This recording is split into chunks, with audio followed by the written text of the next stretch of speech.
We are back. No Kieran this week. I decided to give him a week off, or 3 weeks off, actually. We're not going to see him for a while, but he was not fired.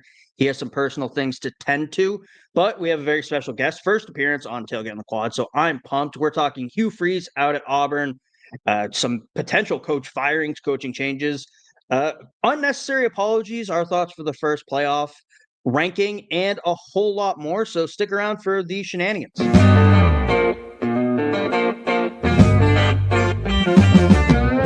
They're eating the dogs, Kieran, in Tuscaloosa. They're eating the you know dogs. that? They were They're eating the dogs. Oh, a meth raccoon. Yeah. Just awful. There is nothing good about this. It's the worst possible scenario for the CFP, for the national championship. Notre Dame is a mid-program with really good marketing.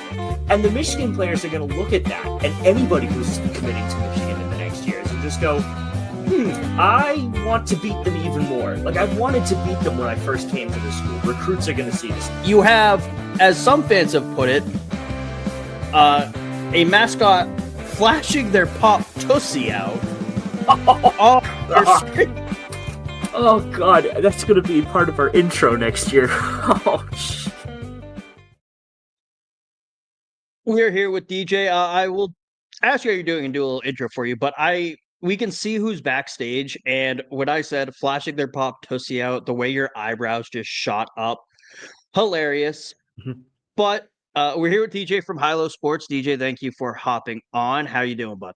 Doing well. I'm excited to be here. I love tailgating. It's no place I'd rather be. I can't wait. I think this is the first podcast we've been on where it's just the two of us also. I think it's always been either with Kelsey or with Jared on the corner booth. So this will be fun. I'm excited. I've been looking forward to it all week. It's only been 2 days of the week, but it's fine. Long 2 days. And of course, the first bit of news that really broke this weekend, Kelsey, we probably should have had on instead. No offense. Auburn out at Hugh Freeze after that embarrassing performance against Kentucky, losing 10-3, just cannot happen on the Plains. What was your first reaction to that? My first thought was you shouldn't have hired Hugh Freeze in the first place, but that's a whole nother situation. But I would say it's tough because I always don't love firing the coaches in the middle of the season. I just don't like it. I think it kind of throws everything off. It screws up your recruiting, even that in-season recruiting. However, he just wasn't getting it done. Then you look at his career stops. He's always only there for like the 3 to 4 years. I know they talked about he was guaranteed 4 years, but I also can't help but feel they did get hosed badly twice this year. That loss against Oklahoma, that was a fumble touchdown they tore off him. Then the tomfoolery with Georgia. Kirby Smart's the only coach in the world that can call timeout and claim this is what clapping looks like, along with that terrible goal line call. So it's like, I feel for him, but at the same time, they're 5-4 on the season, something like that. Like, they're not very good regardless of that. So it was bound to happen. I just kind of wish they'd have let the season finish, but like it was kind of necessary. His time had definitely come. I think they were not getting any better. His recruiting wasn't as strong. He wasn't able to compete with the other teams. So many other in the SEC had passed him by. So it makes sense. I just don't love it. I don't disagree about firing coaches midseason. I'm kind of you give someone 4 years, you let them get a full recruiting cycle in. But it felt like with Hugh Freeze, there was always something.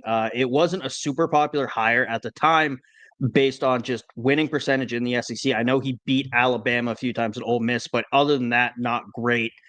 There was some off-the-field stuff that a lot of people were talking about. It seemed like Auburn fans tried to talk themselves into Hugh Freeze a lot. And you're brought in as the quote-unquote Crimson Tide killer, and you go 15 for 19 overall, 6-16 in the SEC, and 0-2 against Alabama. You can't keep a job doing that, especially at Auburn. As much as I make fun of them, they do have a history of success. They do have, whether realistic or unrealistic at this point, higher standards than that record. So it'll be interesting, to say the least. I'm curious how DJ Durkin does filling in, but yeah, it's $52 million in buyouts across 3 coaches now for Auburn, which is still less than Brian Kelly's buyout at LSU, so I will give them that.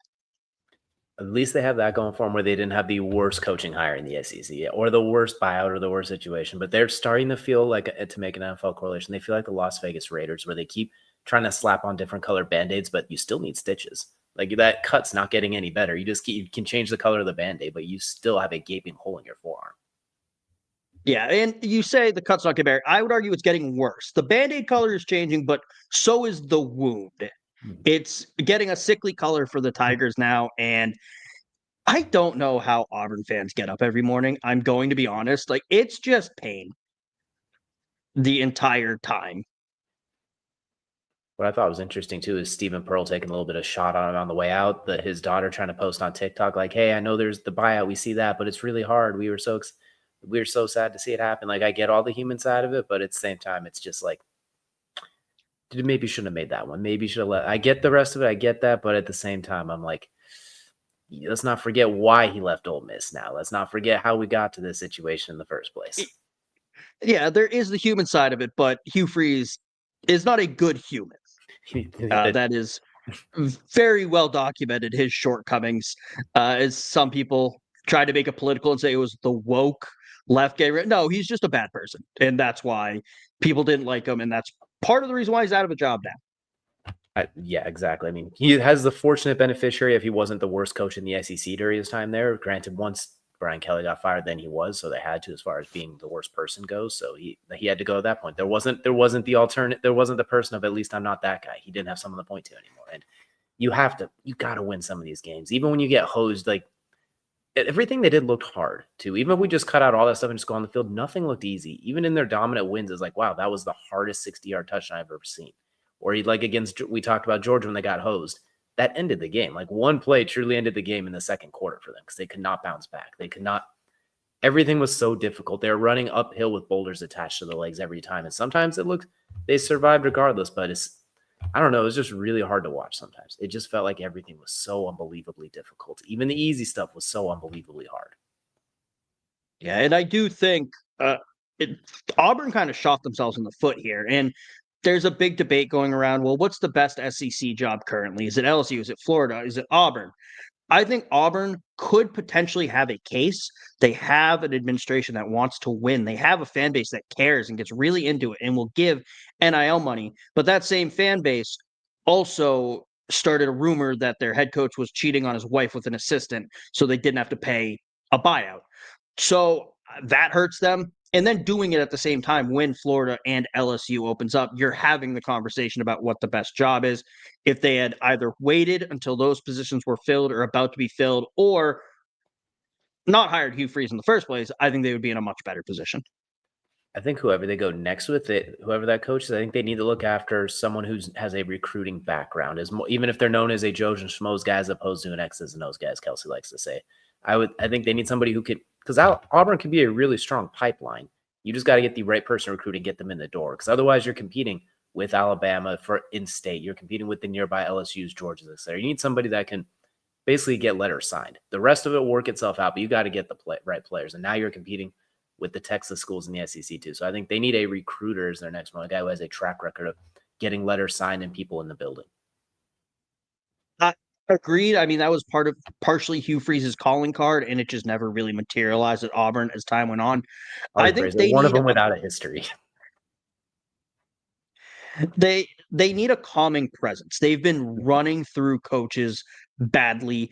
They need to accept that right now Auburn is a decade away from a national championship, which is weird to say in the era of the transfer portal and NIL, but they're a mess. They need to bring someone in who, you're going to be going to the Birmingham Bowl, and you're probably going to win it most years, but that's going to be your high point for the next couple of years, and you need to be okay with that. And that's why I think James Franklin should go to Auburn. Just a calming presence. You're not going to win a natty with them, but you're going to have him there for a while, and he's going to keep your program respectable. I think I'm the anomaly that I actually really like James Franklin. I know a lot of people like to give him crap because he couldn't win the big game when it was competing with Ohio State and Michigan at the peak of their powers all the time, and then losing those close ones to Oregon, etc. I think if James Franklin went to Auburn, I think that turnaround will go from 10 years to 5 or 6 years where they're very competitive. Like you said, probably not a natty team, but I think he's the calming presence, the recruiting, he's a winner. He really is. I mean, 128 and 60 in his career. I think he'd be the perfect coach to turn it around quickly while not, like you said, he's probably not beating Alabama's, the Texas, the A&Ms, et cetera. But I think he'd be the perfect one to turn it around quickly because he checks all the boxes and he's the ultimate like B plus type of coach. He's probably never going to be an A or an A minus but I think he's a very good B plus type of a coach, which if he can establish that pipeline around Auburn, because I think you can get much better local recruiting there than Penn State, Happy Valley. I think there's a little something there. And if your quarterback doesn't, consistently throw interceptions at the worst possible moment and then end up getting broken for the whole year. But like I said, I think James Franklin would be the best fit if they want to stabilize things quickly. And the transfer portal, people do like James Franklin. Players do like him too. So I think that gives you a chance to, I don't want to say Vanderbilt it, but something kind of like that where you can almost spike the juice a little bit early, then balance it out over time. I was even going to say, initially I brought it up as a joke, but he does have SEC success. He went 9-4 at Vandy in his last 2 years there, which before Clark Lee came in, that was like the high point of the program in recent memory. So I might have, not talked myself into it. I don't want it because it's very funny what's happening on the Plains right now and has been since they fired Gus Malzahn. But I think Auburn fans should seriously consider, not that they have any say in it, but if James Franklin is hired by Auburn, get excited, Auburn fans. This is what you need. It's not what you want, but he's the hero you deserve and what you need to get back to being competitive. Absolutely. He's not going to be your Nick Saban, but he could very easily be somebody that gets you back in the competitive field where those Iron Bowls are back competitive. They're the fourth and 300 in goal from a couple years ago. That's the norm where all those games are competitive. You're actually having a chance against Georgia and not losing by just one random play in the second quarter that ruins you for the second half. It gives you, I think that's the perfect. They might have to act quickly though, because James Franklin might not be available for very long. Because it sounds like he's being heavily courted, so they better act very quickly. They had no problem firing Hugh Freeze quickly after that game, so hopefully they start trying to get his replacement in really quickly because they might not have time. That's true, and I hadn't seen this. You mentioned it though. Virginia Tech is getting close with Franklin per reports. Yep, it sounds like they are very highly in on him, and it feels like there's some I don't want to say tension, that's the wrong choice of word, but where there's smoke, there's fire. It sounds like there's a little something cooking there. I'd also like that move for Virginia Tech.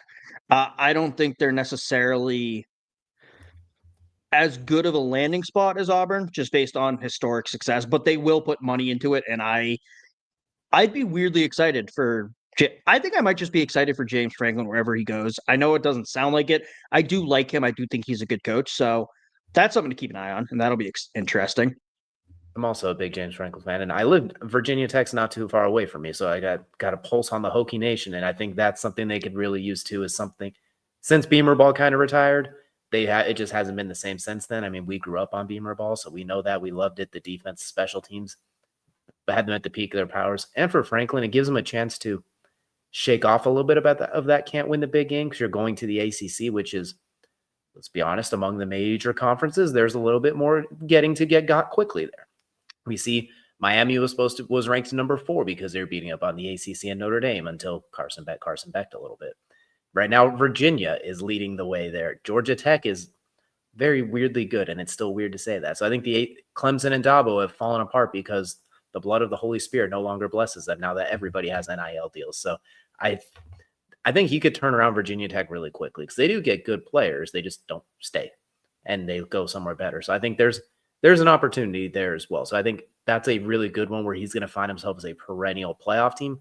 He'll still get the knock when he doesn't beat Ohio State, Michigan again in the playoffs because they get matched up and he can't get away from those Big Ten mongrels, or when he loses to the SEC teams that get in there. But it gives him a chance to really shake things up in a very winnable conference. I'm going to laugh extremely hard. I'm going to feel bad for Kieran if this happens. If he goes to Virginia Tech and just goes on a generational run, and then it's like, oh no, Penn State was the issue the entire time, because he did say last year, like before last year, they did not have kind of agreement on what he needed.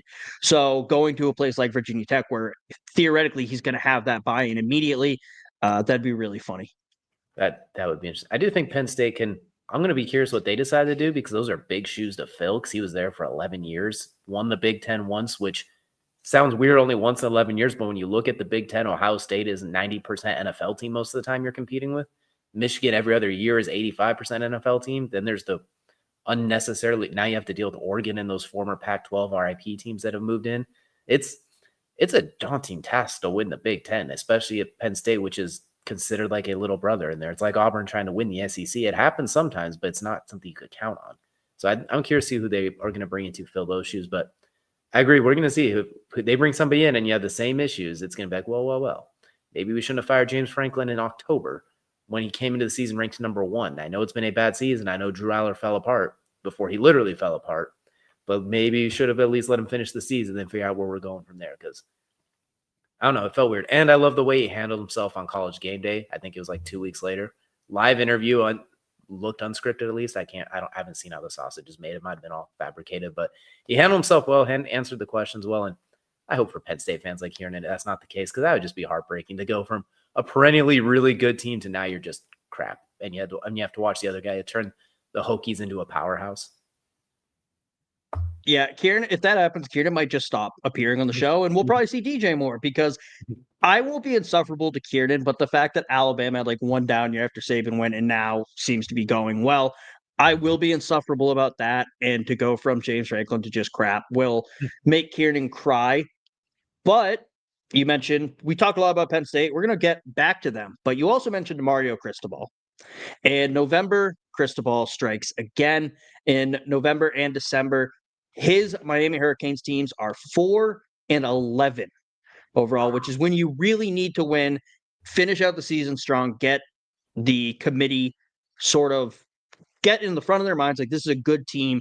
And going 4-11 in those very important months just is not a recipe for success. Where do you think Miami goes from here? And is Mario Cristobal coaching for his job? I think if they lose this next game, he might be another one on that seat of, well, you're not going to finish the season. Like, I think he's got to find a way to win out the rest of the year. Like you mentioned, November Mario was a thing, and it happened last year. We all remember the kneel down that got changed into a non-kneel down and then lost in the game. That's probably the most infamous one at this point. I'm surprised he didn't lose his job there. But this 26-20 time at overtime loss to SMU, not last year's SMU team, this year's SMU team. The loss to, I believe it was Louisville, if I'm not mistaken, as well. Yeah.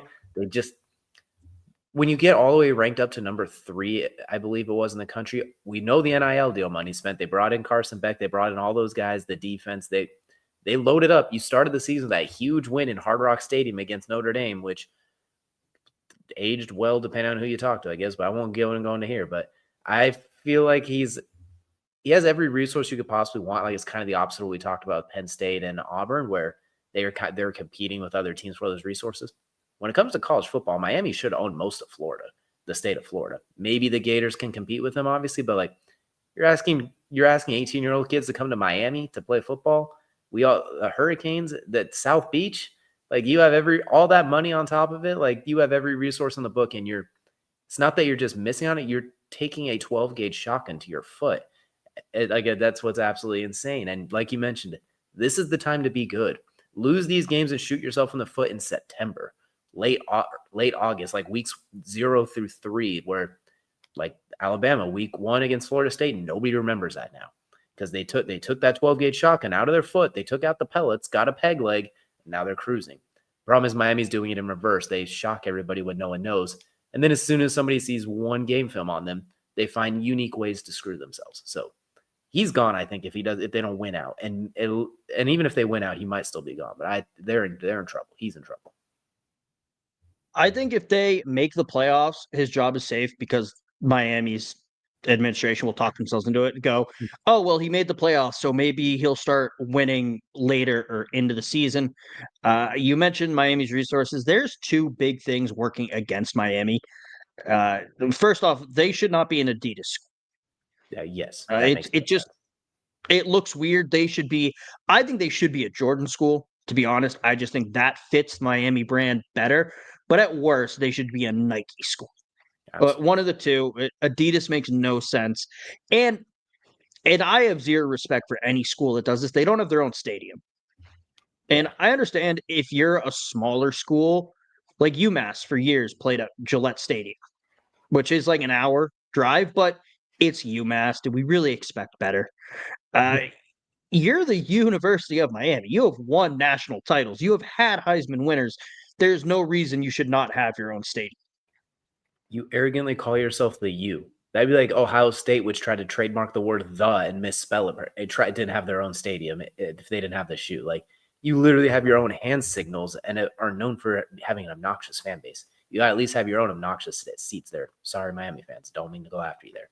But when everyone walks around holding up a U and that's their calling card, like it's their bat signal from friend to friend, you gotta have your own stadium.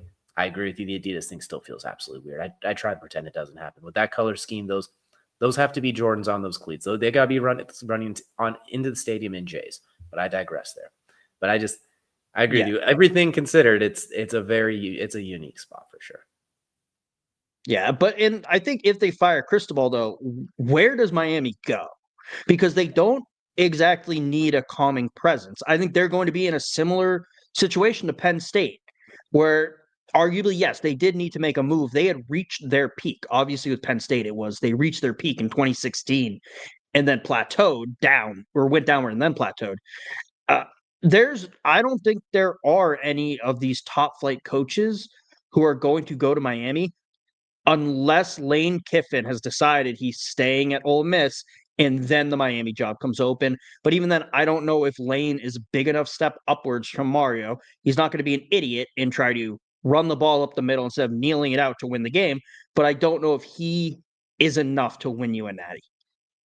I'm sorry, Miami fans, I'm coming after you again because I think it'd be hilarious. Imagine if they brought in Brian Kelly just after that, just to go from one chaotic thing to another, just for an absolute opposite reason. Like that, I feel bad for that second kid Brian Kelly's going to kill at that point. Yeah, it's too far. We should just. Well, we used to have it in our intro, and I was like, I should probably take that out. And that's where the Pop Tussie came from. That used to be the Brian Kelly killed a kid slot. But yeah, we should just keep him out of hurricane forced wind areas and just put him somewhere else. Any weather. Tornadoes, no. Maybe the Southwest. But even then, you got the heat to deal with. So Jared would probably. Yeah, the heat would still be very concerning. But I don't know. Jared would probably lose his mind. That would be hilarious. But also, then we could get maybe like a BetterHelp sponsorship to help him and work through his therapy journey of coming to terms with the fact Brian Kelly, has to root for. Gosh, Carson Benko is bad enough. Then you throw Brian Kelly on there. It's like we're gonna have to get. It's gonna be the best help that money can buy. Like this is going to be like elite level stuff. You can't just get somebody off the street. You got to get the best of the few of the proud when it comes to that. Yeah, but it's not fun. Another coach either is what's sad about it. Like I'm trying to rack my brain. Like who is it? Like maybe if John Gruden decided to, that could at least be funny in a different way. But I'm having trouble thinking of who would even make sense there at this point. I feel like some Miami fans could probably talk themselves into Jimbo because just remembering that 2013 team. But then they would think about it for a little bit longer, which first off, don't do for your own mental health. If your team hires Jimbo, just go watch Jameis highlights. Go watch that 2013 title. And don't think anything about after that. Don't think about his Texas A&M days. Just think about that one team, at least until the season starts. You'll be better off. But yeah, there's not a lot of great coaches on the market because, Marcus Freeman's already said no, he's not leaving Notre Dame. Kirby's not going anywhere. He played at Georgia. Kurt Cignetti just got locked up for 8 years, so he's not going anywhere. It must suck to be looking for a coach at this time. Absolutely, especially when you're a school that has baked-in expectations. I think that's the worst part of it. Like if you didn't have those baked-in expectations, you can get maybe a younger coach, not as well known, see if he could build something, that sort of thing. But like when you're one of those schools, it's basically you're required to hire a name almost, especially now that so much money is involved. The people that pay for those NIL, the boosters, they're not necessarily willing to take a chance on somebody who has limited experience per se. You need somebody you need some baggage in a good way. It needs to be Louis. You can't be coming in with the basic Adidas sweat bag. You got to be coming in with Louis Vuitton suitcases with the rollers, and it kind of leaves in a weird spot because there's not that many coaches that do that, and the ones that do have that, they're usually not going anywhere. Like maybe despite the lack of success at Colorado, Miami's like Dion, just come down because it'll be fun. Maybe they do something completely butt backwards like that, but I don't know. I think we need a scandal for these schools to get the coach they need. We need a big scandal, not so big that the coach is unemployable, but big enough that their school might go, we're not dominating everyone like we have previously. This just happened. Let's find someone new. And then one of these big name schools can kind of come in, hire them, and pay that hush money that they need. Exactly. We need an Ime Udoka from the NBA type of scandal where it's just like, all right, take a few months off and then you go into being the number 2 seed in the West instead of in the East. You just got to be a little too flirtatious like he was a little bit with the wrong people. That's what we need. A mild scandal, not a future Netflix documentary scandal. Yeah, exactly. Or like what Ed Orgeron did, hitting on a booster's wife. Like just something like that it's fine, but then he pissed off the boosters. But another accent, like my goodness, that'd be something. There's 2 schools, and I've been pretty adamant about this. There's 2 schools where I'm okay with him going to. One back at LSU. That'd just be hilarious. Perfect. And 2, Oregon State, which he has said he's interested in, just because an Orgeron State shirt would go hard. Mm-hmm. That'd be so great. That there'd be some time learning that Louisiana drawl that he has a little bit and just the Orgeron voice. Like it'll be different trying to communicate with those kids in the Pacific Northwest. But I agree. I'd buy that shirt. I'm not even a fan of either one of them, but I get that shirt. Get him on the Beavers body. Based on the Beavers body. Oh, need it. Please, Oregon State, make it happen. Another school though that people aren't really talking about, but might be out of a job soon. Tennessee. After seemingly dominating Oregon based on the box score and the stat sheet last weekend, just couldn't get out of their own way. Interceptions, fumbles, penalties, and lost to Oklahoma in their dark mode game. And has Tennessee reached their zenith with Heupel at the helm? I'm gonna admit my bias here is I hate Josh Heupel as a coach because I hate that sea to shining sea offense because I hate it because it doesn't work if you're trying to look at guys translating to the next level. I hate it as a nerd. I hate it. I feel like it's a little almost gimmicky at some points. It made Jalen Hyatt a household name just by running streaks against the safety 3 years ago. I hate it. So I'm biased there. I'll admit it, but I think that peak was that Hendon Hooker season with Jalen Hyatt when all things were riding high. I think that was the peak. That was their chance until the weird losses and then the Hendon Hooker injury at the end. And that included a 24-year-old seasoned quarterback who had played plenty of games. So I think that was their peak, and I think it's going to go downhill. They might – same thing. I don't want to say fire him because he's been in the playoffs last year. They were all right to start this year and kind of fell off. That most recent loss to Oklahoma is definitely one that stings. But I would almost give him one more year despite my bias against it. Give him like one more chance to try and – I think the quarterback thing with Nico and then going to Aguilar, I think that was Nico was probably supposed to be their guy for this year and next year. That kind of shakes things up with how it goes. So I'll give him one more year, but that seat's definitely getting toasty, I would say, especially if this plummeting continues this year. I'll give him one more season, though. Yeah, and before I say anything about Tennessee, I just need to get out of the way just so no one accuses me of being biased. All right, man. Just say what you've been saying, man. Why do you hate Tennessee? Man, I hate Tennessee because, first of all. So, with that being said, Josh Heupel, I don't disagree on giving him another year. I mean, Nico and his dad really probably, I don't want to say blindsided them because there were negotiations leading up to it, but it did make it a difficult situation figuring out what they had to do. Joey Aguilar has looked good outside of that last game against Oklahoma. He has looked good for Tennessee, and a lot of that is probably scheme, which you hate, DJ. But my concern would be something that could potentially happen with Auburn. I said they need a calming presence after the disaster of the last couple coaching hires. Tennessee's in the same boat, except they've had NCAA sanctions put against them because of prior coaches. They've just had really, really bad coaches. So I think, are they willing to run the risk of going back into the woods, going back into the wilderness of trying to find a coach and just running through guys? I do think Josh Heupel should be given another, I don't even want to say another year, another 2 to 3 years, unless he completely bottoms out. But I do think he's earned the right to kind of have the benefit of the doubt, even with a couple of losses. Now, if the rest of the season goes poorly for him, then yeah, maybe not. But for now, I think he's done enough. Absolutely. And they're one of the teams too. If you're Tennessee, this is the part that's always hard for, I think, the programs who we have the ability to look at it from the outside looking in, but you have to look yourself in the mirror back. Am I really going to get anybody better right now? Like, am I really going to get an upgrade, or am I going to be taking a lottery box flyer? Am I going to be trading an all pro for a draft pick and hope that draft pick is an all pro, basically? Like, that's what it kind of comes down to. So I think you have to look in the mirror back. All right, this is the best we can get. We're still ranked. We were just in the playoff, and I think they were favored against Ohio State last year, if I'm not mistaken. Or if they were, it was like less than a touchdown underdog. Like, they were in the thick of it.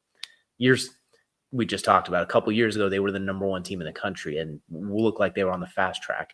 So I think, like you said, I would think he should get more than one more year. But like, if this year goes down to poop and then next year they're like 4-5 at one point or something like that, or they finish the season with less outside of a bowl game or anything like that, then maybe. But they got to be honest here, and they're probably in their best position right now that they can be in. And so 1-2 more years, depending in betweens. But if everything continues at a plateau, he should probably get at least the rest of the decade, because that plateau is pretty good by Tennessee standards. That's true. And Tennessee fans probably hate hearing that just from where they have been. But as of late, yeah, that's really the best Better than it was in the 2000s for sure, or like the early 2010s. Like it's a sharp upgrade. Peyton Manning is not walking through that door, so you got to take what you have right now, I think. Yeah, and then moving on out of the SEC, or out of the South, really, this coach, Matt Rule, has already signed an extension, partially just to keep him out of Penn State's hands. But Dylan Raiola has broken his fibula and is out for the season. I'd be curious to see how the rest of the season goes for Nebraska. And if by the end, Nebraska looks back and goes, "Ooh, we should not have given him that contract," similar to what Florida State's doing with Mike Norvell currently. Gotta say that seeing Dylan Raiola go down really has me concerned about the Chiefs' playoff chances moving forward.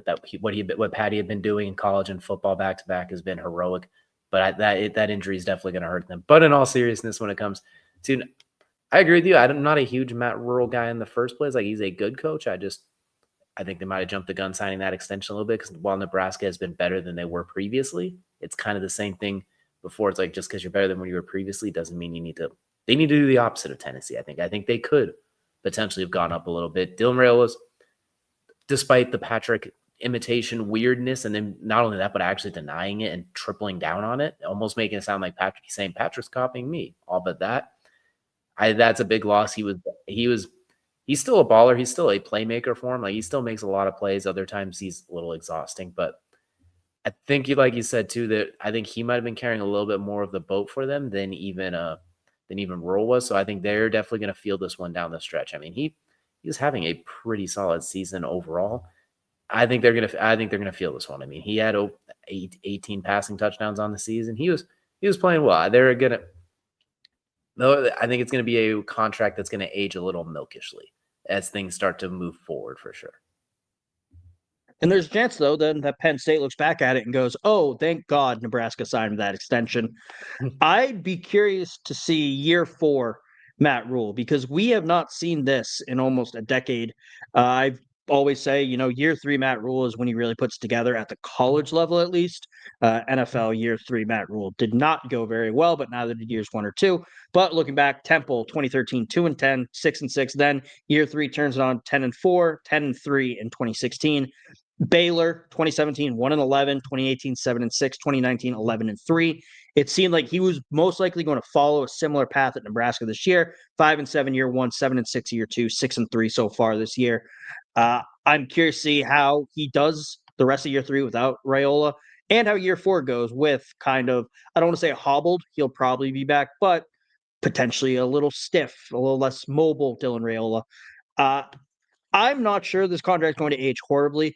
I do believe once he gets his guys in, Matt Rule has shown an ability to coach at the collegiate level. Now, Temple and Baylor, not exactly big name programs.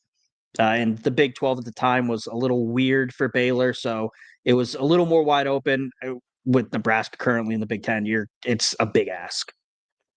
If you told me Oregon, Ohio State, and Michigan, and even Penn State were going to go switch to conferences, then I'd like their chances a lot more moving forward. I just think it's in the same vein too. I think maybe I shouldn't have said age like milk. That might have been a little bit strong. I think they're gonna moving forward. This is going to be kind of where their peak was, and it's going to be like, oh shoot, if he got injured, maybe we could have done something, and it'll be like he's going to have to do some really good work in the transfer portal. I think moving forward, getting some guys that probably shouldn't be in there because they're too good to be in the transfer portal. But the way college football works sometimes, you go where the getting's good. So there's a path for him too, but it's definitely like you said, year 3 is his big year, usually 6-3. I don't think they're going to run the table, so maybe they finish like 8-9 wins, can maybe make a little bit of a push, but it's gonna be rough moving forward that road. Because I do think, despite all of the weirdness, he was playing very well. I think he is still a very good college quarterback that they mesh well together. Yeah, so that it'll be interesting to see how that goes going forward. But with all this talk about coaches, we did talk about Penn State a little bit earlier and James Franklin. DJ, flight tracking season is back. It's exciting. James Franklin might be moving on to Virginia Tech, and there's a chance that Brent Key from Georgia Tech might be on to State College, Pennsylvania. State College flight to Cobb County Airport, 20 miles outside of Atlanta. There was some rumors last week about it. Then 3.5 hours later, the flight went back to State College. So unless they're talking to Kirby for some reason, it looks like Brent Key and Penn State are at least flirting a little bit. They're sending drinks across the bar. Like, they're not sitting at a table together, but it's like buy her a drink, then buy her a second one, and then they send it, then they buy their own. So I think they're keeping an eye on it. So Georgia Tech's ranked, I think, 8th right now, 10th, somewhere in there. Like, they're cooking. They're right up there in it. So I think Penn State's looking at that like, okay, we're probably not going to get somebody extravagant, huge name, but that's somebody with results. And the way Georgia Tech always plays Georgia closely. So in those big games against those heated rivals, that's a good track record, even though they're severely outmanned and out-resourced. For some reason, they're just a thorn in Kirby Smart's side. I think it was 8 overtimes 2 years ago or something absolutely blasphemous like that.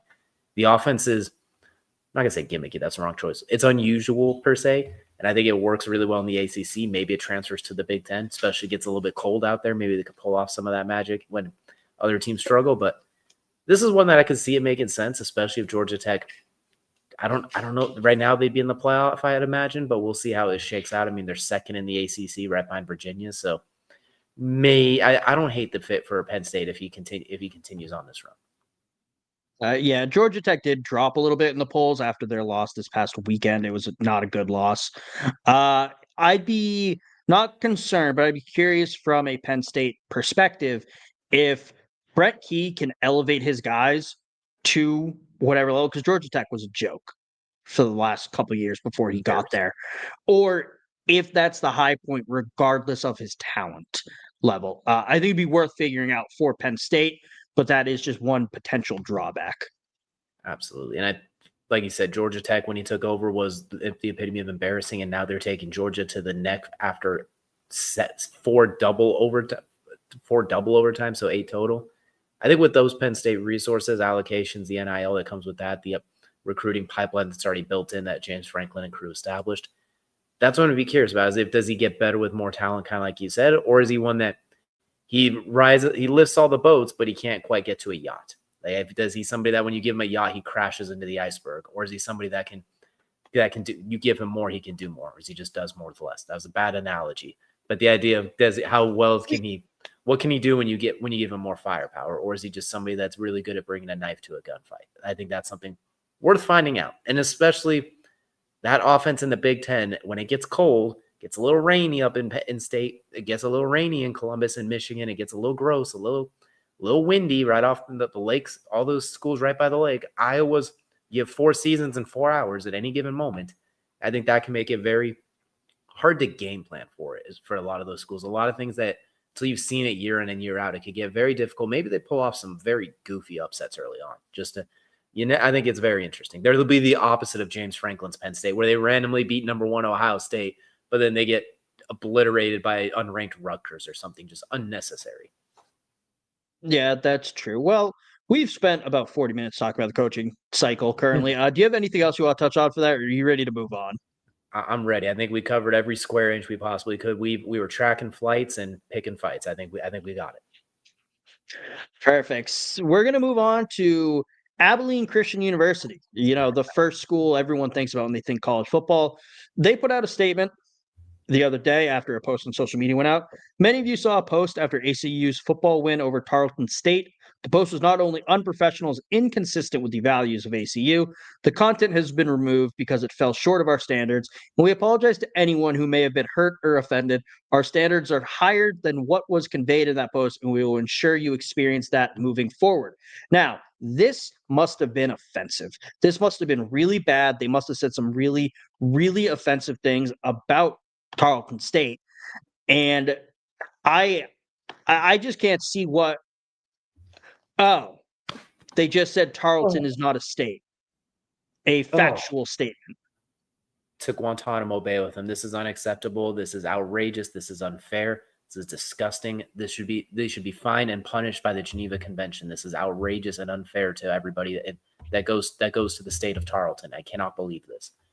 I can't even say that with a straight face anymore. This is ridiculous. My goodness. This is the biggest Weenie Hut Jr. thing I've ever seen. Yeah, I'm just curious what they're apologizing for. Is it the fact they're saying Tarleton is not a state? Again, a factual statement. Is it the upside down Tarleton State logo? I need someone from ACU to reach out at Quad Tailgate. Our DMs are open, and just tell us what is actually so bad about this.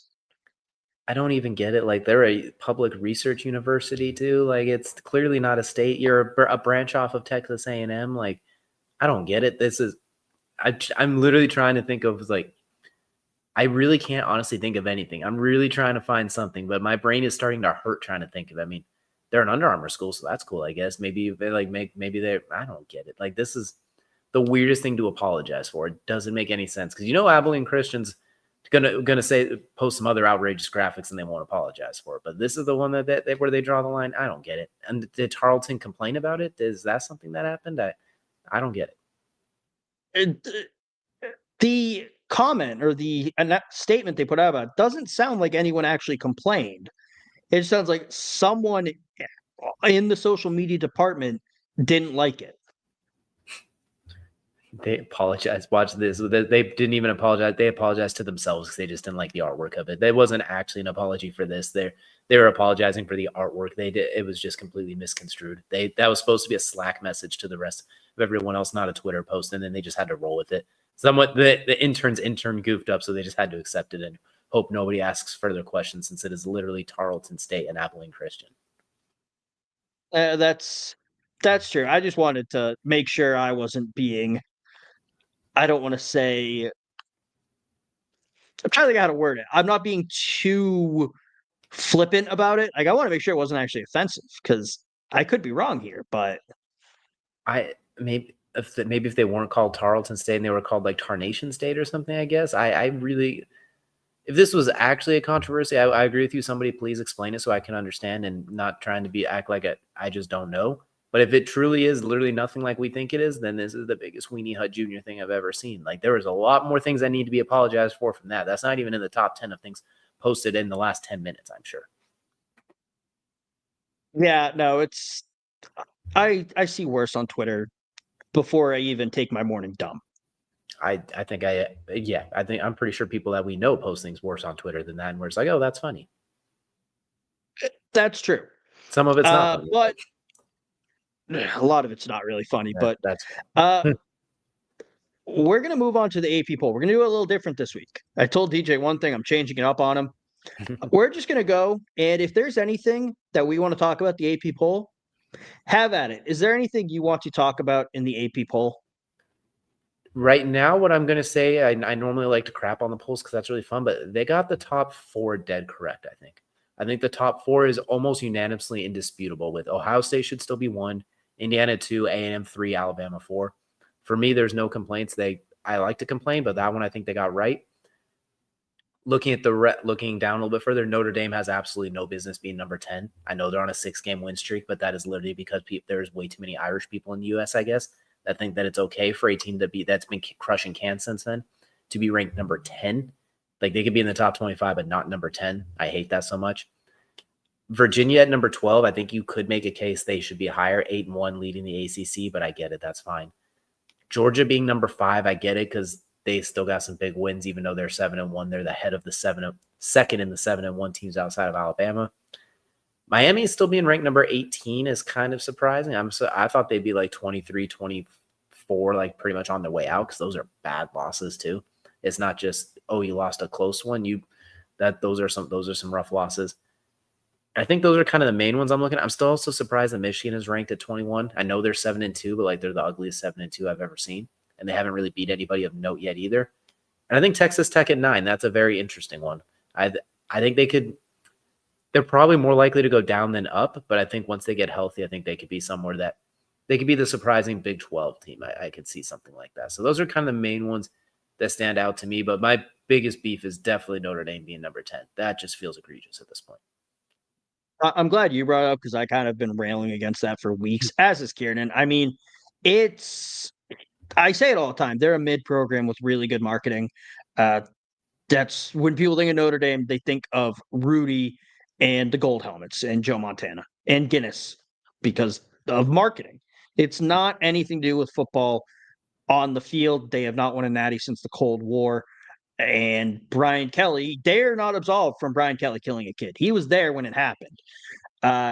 So I hate Notre Dame. As I was going through some old clothes, I found a Notre Dame shirt, a Notre Dame Guinness shirt I got in Ireland, and it's awesome. But besides that, I hate Notre Dame. I like one shirt. But moving on, I feel like, the top 3, I think you could, if they did not have a preseason poll, you could make an argument for any of those 3 teams being number 1. Ohio State is getting the benefit of being ranked highly when the first preseason poll came out. I'm not saying they shouldn't be one, but if someone's like, well, Texas A&M has better wins, or Indiana has more wins because they have not had a bye yet. So besides, or they've only had one bye so far, but I think that's fine. Texas Tech is weird because other years I feel they would drop Texas Tech like a rock for that one loss because they don't have the pedigree, which is ridiculous. That's why I hate polls. But I'm glad to see them still be top 10 even with that loss. And I'm just going to run through Georgia Tech. Had a bad loss. I expect them to bounce back and move back up. Same thing with Vandy.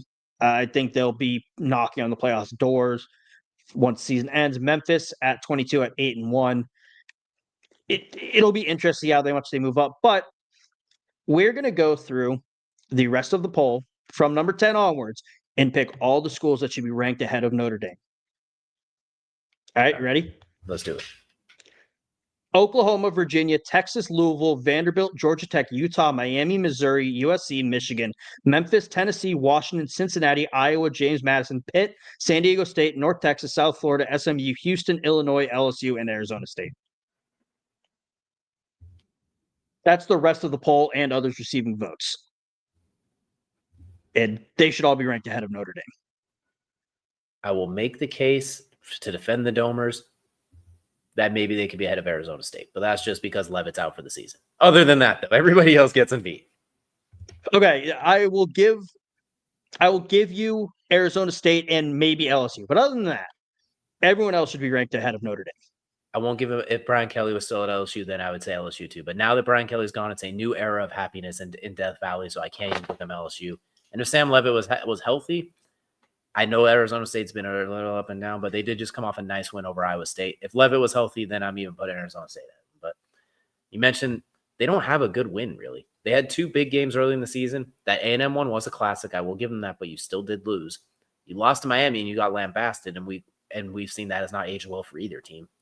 And then you had 6 weeks in a row of crushing cans, some of them closer than they should be. I can't think of one really good team that they beat during that time. I mean, I think they beat USC, which is an okay win. Like, that's all right, I guess. But Yeah, I don't get it. And I should also preface, I hate Marcus Freeman, not because of him as a head coach, but because he does not need to be that handsome. It's not fair to the rest of us that he has all that money and looks like that. Like that's just that's not fair to everybody else. So I would say, yeah, I agree with you. I don't think if you're going to rank Notre Dame because they're Notre Dame, they should be in the high teens, in the 20s. They absolutely have to be ranked because everyone loves the Irish, but there's no way they should be number 10 with absolutely not. Number 10 still just egregious to me. They were ranked when they were 0-2 still. Like they beat Purdue, Arkansas, Boise State, NC State, USC, Boston College. USC is a good win. I will retract. It's an okay win, I should say. It's an acceptable win. It's solid. But the rest of those, come on now. Yeah, it was bad. It's bad rankings, but moving on to the rankings that actually matter now. And initially I had, what are the surprises going to be? We have the full rankings. They have come out in the last 21 minutes. I'm shocked they did not milk this thing for 3 hours. So we'll run through how we usually do the AP poll. I was trying to save time. Didn't think the rankings would be done by now, but 5 at a time. And then once we get to 12, we'll just rattle off the top 12. Number 25, you have the Tennessee Volunteers. 24, Pitt Panthers. 23, Washington Huskies. 22, Missouri Tigers. 21, Michigan. And 20, Iowa. Any shockers there? You know, I'm not gonna lie, not really. Those kind of all make sense to me. Kind of looking at them too. Tennessee, Iowa, those kind of make sense in that spot for me. I won't hate on this one. They did a good job early. Yeah, nothing crazy so far. Just moving on, number 19, USC. Number 18, the U. Number 17, Georgia Tech. Number 16, Vandy. Number 15, Louisville. And we'll just go to 12. Number 14, Virginia. And number 13, Utah. Georgia Tech has to be higher, I think. Yeah, luckily it is the first poll, but that last loss really kind of, I don't want to say screwed them, but really kind of dropped them like a rock. I think they deserve to be higher after just one loss. It's nice to see Vandy in a ranking now that Alabama doesn't have to play them the rest of the year unless the playoffs, but love that for them. Louisville, this is an interesting year with all the different schools we're going to be seeing. Yeah, absolutely. I think Vanderbilt has to kind of win out to make some noise. I know that's but their losses haven't been bad losses, so I don't mind them kind of in that spot. Them being ranked, I think they still earned it, and they're going to annoy some teams down the line. Louisville, like you mentioned, they're ranked and they win, but I don't know how. Like I can't really point to how they're winning, if that makes sense. I just know at the end of the day they have W's, and they do have the win over Miami, which at the time was a good win, even though Miami's continued to Miami since then. I think they could go higher. Virginia's still 8-1, but they're in the same vein of I can't really put them higher yet. I don't know why I refuse, even though they are 8-1. So it's very weird in that little cluster we're in right now. Yeah, I think Louisville needs to start rattling off wins because that Miami win is going to look a lot worse as the season progresses and we get further into November and December. Now into if all things stand where they are, your playoff teams. The Oklahoma Sooners at number 12, the Texas Longhorns at number 11, the Notre Dame Fighting Irish at number 10, Oregon at 9, Texas Tech at 8, BYU at 7, Ole Miss at 6, Georgia at 5, and then it looks like, it just goes like the AP poll, Bama at 4, A&M at 3, Indiana at 2, and Ohio State at 1. Again, it's more interesting schools, similar to the AP poll still, but Texas Tech at 8, BYU at 7, Ole Miss is going to mess up somewhere along the line, but then it's more of the same. It's just big name programs and Indiana. Yeah, that's actually the perfect way to put it. BYU at 7, I get it that they're 8-0. I get they've kind of earned that spot. I don't think that's going to hold. I will once again admit bias because their quarterback wears like number 47 or something egregious, and I cannot stand for that. Like that, so that's a crime in itself. I don't think they're going to stay there. I think they play Texas Tech this week, and spoiler alert, I think that's going to change things up a lot. Oklahoma and Texas at 11 and 12, I kind of get it. Like they've both been fine. They just had some bad losses and some weird wins. I think like Oklahoma losing to Texas, not good, especially John Mateer's injury kind of throwing things off. And then Texas has looked bad for most of the year, but I get the big name part in there, I guess, throwing him in there.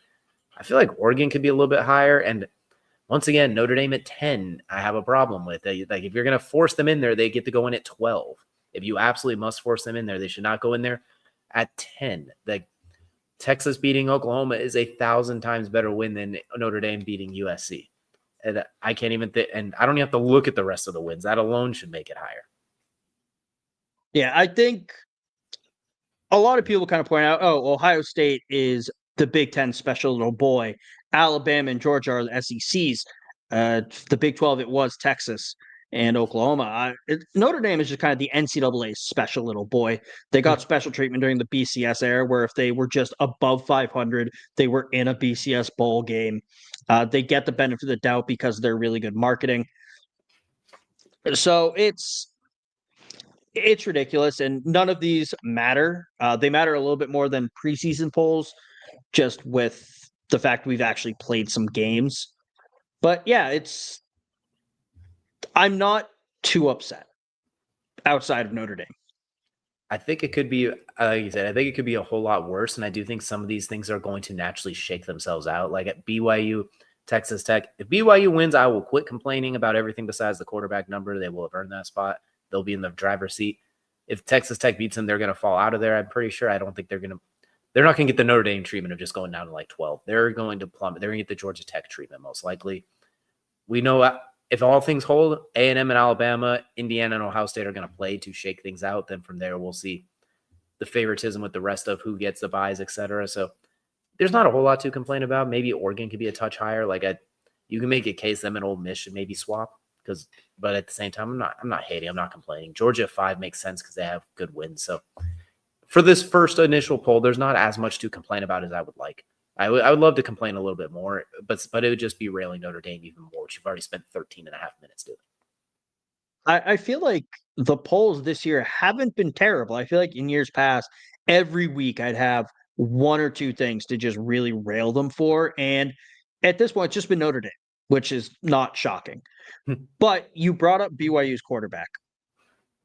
I think quarterbacks, there's really two sets of numbers quarterbacks can wear. 1 to 19. And within that, there's different levels, like 19 on a quarterback's kind of gross.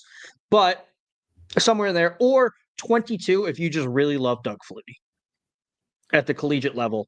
47's awful. What is worse, a quarterback wearing 47 or a school not having their own stadium? Imagine a quarterback wearing 47 for a team that didn't have their own stadium. I would demand that we expel them from the country immediately, deport them to any other country in the world besides this one. We do not need to be subjected to that. But I'm going to say the quarterback number because that is so easily fixable and redeemable. It's harder to get your own stadium than it is to say, no, young man, you can't wear that damn number. Pick ones from this. You get 1 through 19, you get 22 for Doug Flutie, or you get 20 for Mike Winchell. Those are the only options you get. And even 20 and 22 are kind of gross. Really, anything above 18 is kind of gross, but they're tolerable. 47 he needs to be sent on his mission right now to somewhere else because that is absolutely unacceptable. That should be a 15-yard penalty every time he steps on the field. Like immediately 1st and 15 is how you start everything. You don't get 1st and 10 when he's on the field. It's even if you get a first down, it's automatically 1st and 15. Perfect. We should write the rules for the NCAA. Make NCAA great again. We got this. But moving on to our bets. No Kieran this week, but DJ's filling in, and he's a hell of a lot better than Kieran and I are. I don't like the word choice there, by the way. Better. Hate that. But last week, Kieran and I did not do well. We went to combine 1 for 6. I had a Vandy over Texas, which was an L. I had Penn State covering versus Ohio State, which was also an L. And I had Blake Horvath anytime touchdown for Navy, which is a given. That's free money. Kieran had Iowa State over Arizona State, loss. Clemson plus 2.5 versus Duke, loss. And Navy versus North Texas, any team to score 40 plus. Final score was 31-17, so that is also a loss. Before we get into our week 10 bets, the weather report. Kieran's weather report featuring me. Weather looks pretty clear this weekend, until you hit the Northeast, kind of that New York area, a little bit in the mountains in West Virginia, but a lot in kind of New York, Massachusetts, in Connecticut, that much northeast. Western New York, not terrible, but the rest of the country looks pretty good. I mean, Indiana's pretty dry. Michigan, the South, weirdly looks like it's not going to have a lot of rain outside of the mountainy areas in Appalachia. So it shouldn't really impact much going on. Or it's going to rain in Houston. But okay. That's okay. That's Houston. but yeah, that's true. But yeah, so not a lot of rain. So that shouldn't impact your bets unless you're betting on those Northeastern games. Now, for those who don't know, I explained it to DJ in written form in the notes.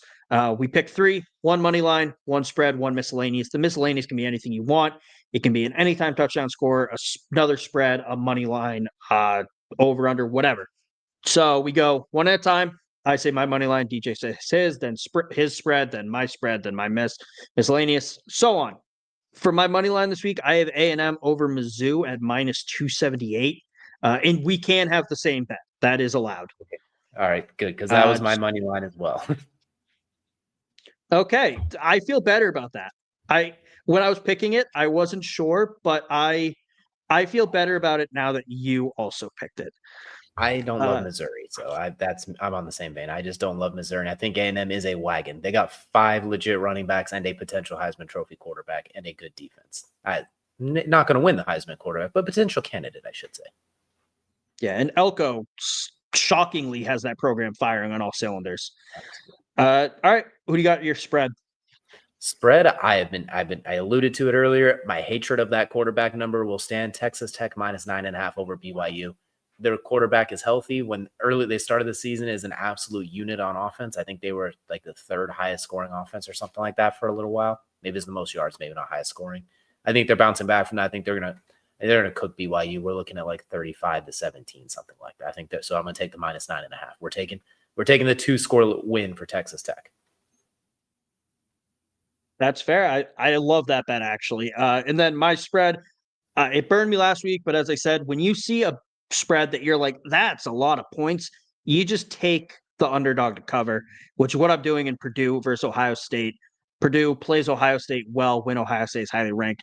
Purdue is a 29.5 point underdog. I think they're going to lose still, but by closer than that. So give me Purdue plus 29.5. And then my miscellaneous, he's Alabama's best receiver. Jeremy Bernard, first touchdown score, plus 650 versus LSU.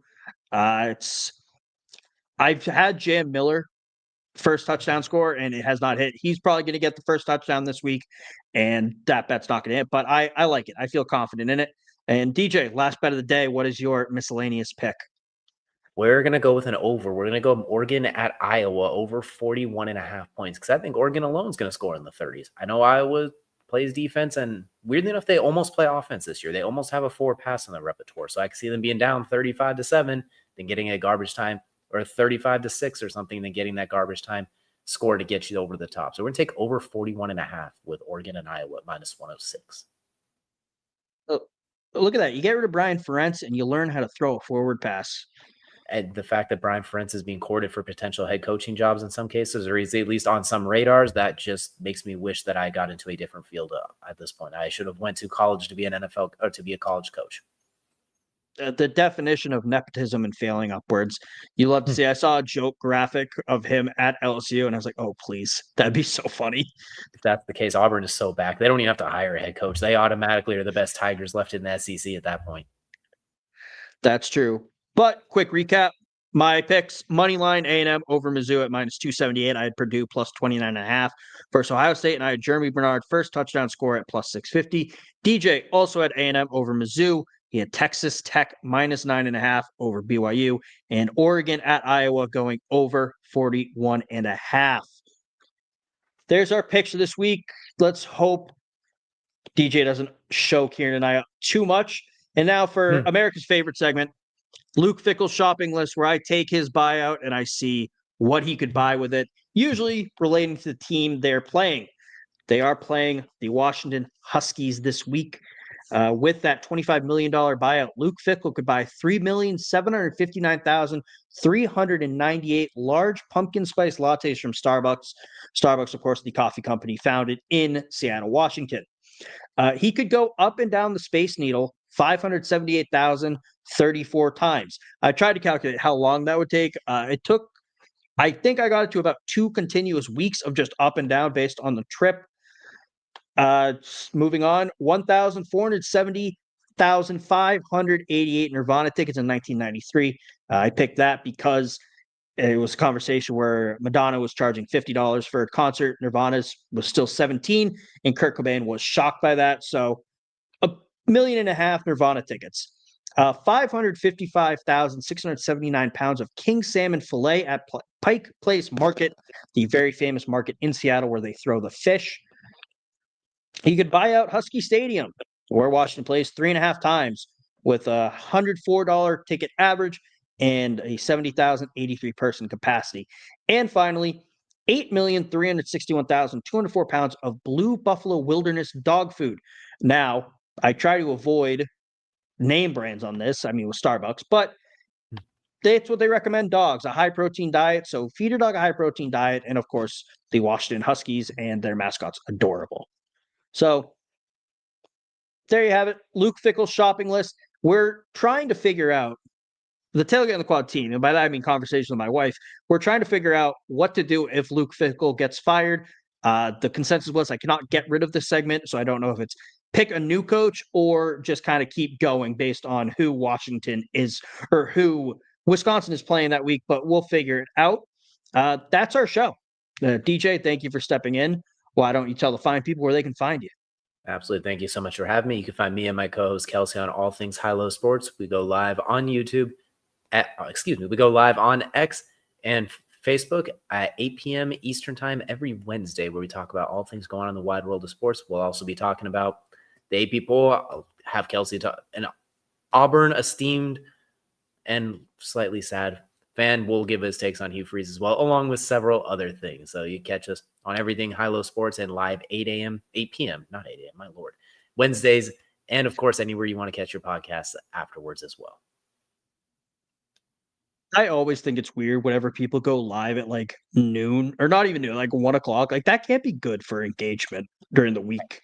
I can't imagine so, but like I don't know. I don't get it. Maybe they catch people on their lunch break that are already just kind of doom scrolling. Maybe like I couldn't do it because I don't like to. Maybe record and upload at that time so someone could casually see it. But I don't think people are looking for live streams at that point. But what do I know? No, what do I know? We don't even go live. We might. We've talked about it. But so yeah, go check out High-Low Sports. It's always a fun time. Great show. And yeah, check it back in next week. We're gonna have another co-host. I'm not sure who it's gonna be yet. Mm-hmm. Maybe it'll be DJ again, but I don't want to take up too much of his time. But yeah, it'll be fun. Kieran will be out for the next 2 episodes after this one. I decided to be a good boss and give him time off. But so everyone have a good, safe, fun week. Don't do anything I wouldn't do. And if you drink too much at the tailgate, don't drive. And yeah. Bye.